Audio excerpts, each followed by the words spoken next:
and to bring a little further clarity to it, I have always said to our people, do not buy from a black person just because they're black.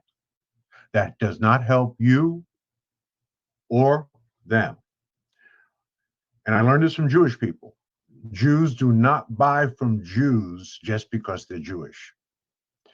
When all things are equal and you can get the same quality, value, and service for your hard earned money, and that's what you deserve for your hard earned money, Dale.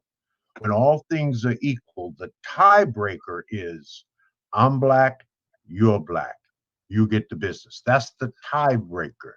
Black is not the determining factor. You ain't stupid. We give white people endless chances, right? So if in fact you make the decision to use a black person, and for one reason or another, it isn't exactly what you expected, you constructively critique them and you give them a second chance. Right? You say, Georgie boy, you're going to have to be twice as good to get half as much.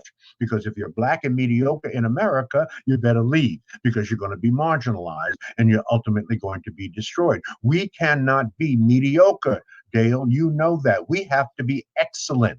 Only white people can be mediocre. Look at the president of the United States as compared to the black president who was elected, Barack Hussein Obama, president of the Harvard Law Review, right? Only a white man could be elected.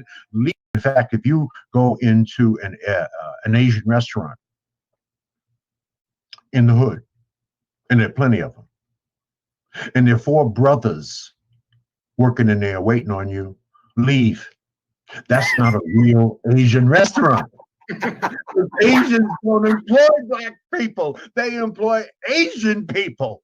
And you can't hate on them for that because that's what we should do. Asians have solved their own unemployment problem just employing their own people exclusively. Right. We know some Negroes that should not be within 100 yards of owning a business. Keep your black ass to the job, okay? Get a damn job, all right? We were trying to be white. We were trying to speak the King's English, wearing Ivy League clothing, tache case, buttoned up. We were trying to be white. Why were we trying to be white? We were trying to get jobs. Right. We wouldn't start no damn businesses. Let's just get that straight. You cannot be black and proud and niggas too. Okay, that white folks are planning for 3 generations and we're planning for Saturday night.